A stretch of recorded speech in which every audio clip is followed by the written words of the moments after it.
Hi friends, இந்த நாள் இனிய நாள் ஆகட்டும்.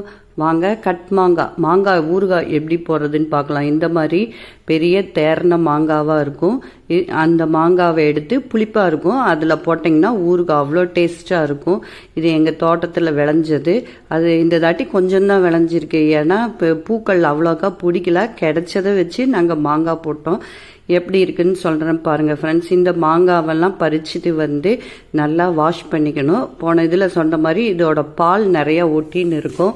அதெல்லாம் நம்ம க்ளீன் பண்ணிட்டோமே அப்படின்னா நல்லாயிருக்கும். ஊறுகாய் நாள்பட வரும். அதை ப்ரொசீஜர்லாம் பண்ணி செஞ்சிட்டோன்னா நல்லாயிருக்கும். இந்த மாதிரி குண்டு குண்டு மாங்காவும் எடுத்துக்கலாம். நாங்கள் பத்ததுக்கு கிளிமூக்கு மாங்கான்னு சொல்லுவோம், இங்கெல்லாம் ஒட்டு மாங்காய் அப்படிங்கிறாங்க. அதையும் இது மாதிரி எல்லாம் சுத்தமாக க்ளீன் பண்ணிவிட்டு ஒரு டவலில் இந்த மாங்காவை காய வைக்கணும். அதாவது ஃபேன் காற்றுலையோ நிழல்லையோ நல்லா தண்ணியெல்லாம் இருக்காமல் நல்லா காஞ்ச உடனே பாருங்கள் எவ்வளோ அழகாக காயுது பாருங்கள். நான் ஃபேன் காற்றுல தான் போட்டு வச்சுருந்தேன்.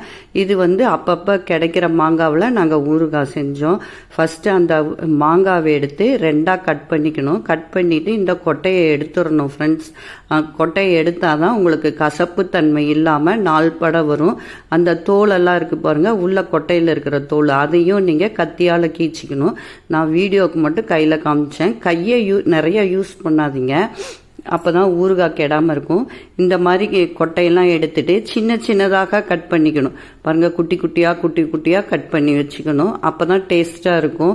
இந்த மாதிரி கட் பண்ணி வச்சுட்டா சீக்கிரம் ஊறிடும். 5 நாள்லையே நம்ம மாங்காய் ஊறுகாய் சாப்பிட்லாம். இந்த மாங்காய் குட்டி குட்டியாக கட் பண்ணது 6 டம்ளர் போடணும். இந்த மாதிரி டம்ளரில் தலை மேலே அப்படிம்பாங்க, தலை வெட்டியில் கோபுரமாக அப்படின்னு சொல்லுவாங்க எங்கள் ஊர் சைடு.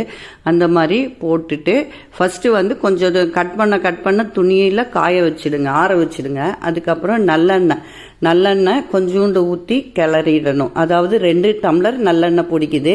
இதுக்கு நாங்கள் அரை டம்ளர் கிட்ட ஊற்றிட்டு நல்லா கிளறிட்டோம். எண்ணெய் பட்டோன்னே தான் உப்பு பதம்லாம் நல்லா டேஸ்ட்டாக இருக்கும். அதனால் இது நல்லா கலந்து விட்டுறணும். கலக்க தான் உங்களுக்கு அந்த இது இருக்கும். இது கலந்து ஒரு அரை மணி நேரத்துக்குள்ளே நம்ம இது எண்ணெயில் கலந்து வச்சுருப்போம் தானே. அரை மணி நேரம் கழித்து உப்பு போடணும் ஃப்ரெண்ட்ஸ். அதுவும் 1 டம்ளர் உப்பு, கல் உப்பு தான், நல்லா சுத்தமான கம்பெனி இது வாங்க. 1 டம்ளர் கல் உப்பு அதில் மேலே போட்டு அதையும் நல்லா கலந்து விட்டுறணும். கலக்க தான் இதோட டேஸ்ட்டு நல்லாயிருக்கும்.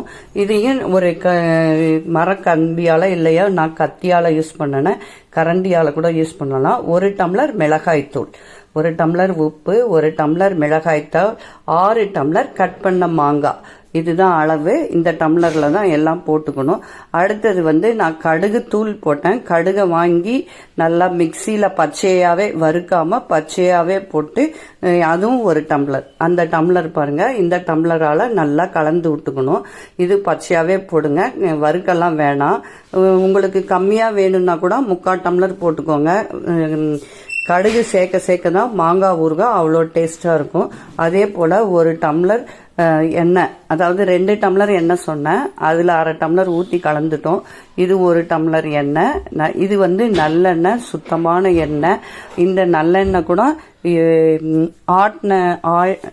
செக்கில் ஆட்டின எண்ணெய் ஊற்றினீங்கன்னா நாள்பட வரும் பாருங்கள். அதாவது ஃபஸ்ட்டு உப்பு, மிளகாய்த்தூள், கடுகுத்தூள், எண்ணெய், லாஸ்ட்டில் எண்ணெய் ஊற்றி நல்லா கிளறி விட்டுக்கணும் ஃப்ரெண்ட்ஸ். கிளற தான் நம்ம காலையில் ஒரு தாட்டி, மத்தியானம் ஒரு தாட்டி, சாயந்தரம் தாட்டி இது கலந்து விடணும். கலக்க தான் இதோட டேஸ்ட்டுங்களும் நல்லாயிருக்கும், நாள்பட வரும்.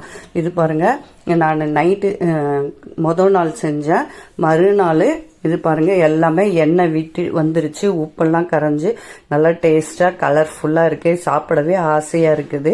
இது கட் மாங்கான்னு சொல்லலாம், மாங்காய் ஊறுகானாலும் சொல்லலாம். இந்த மாதிரி கலந்து விட்டு ஒரு 5 நாள் கழிச்சு நம்ம தோசை இதுக்கெல்லாம் தொட்டு சாப்பிடலாம். தயிர் சாதத்துக்கு அவ்வளோ அருமையாக இருக்கும். இது போல் அப்பப்போ கிளறி விட்டுட்டு 5 நாள் கழிச்சு நீங்கள் ஃப்ரிட்ஜில் வச்சுக்கலாம். ஃப்ரிட்ஜில் வச்சா 1 வருஷம் வரைக்கும் நல்லா இருக்கு அப்படிங்கிறாங்க. இது நாங்கள் எல்லாமே கலந்து விட்டுட்டு ஃப்ரிட்ஜில் சேவ் பண்ணி வச்சுட்டோம். வேணுங்கும் போது ஒரு சின்ன டப்பாவில் எடுத்து வச்சு சாப்பிட்டா அவ்வளோ டேஸ்டாக இருக்கு. இது என்னன்னா எதுவுமே கலக்காத நல்லதாக செஞ்சுருக்கோம் ஃப்ரெண்ட்ஸ். எப்படி இருக்குன்னு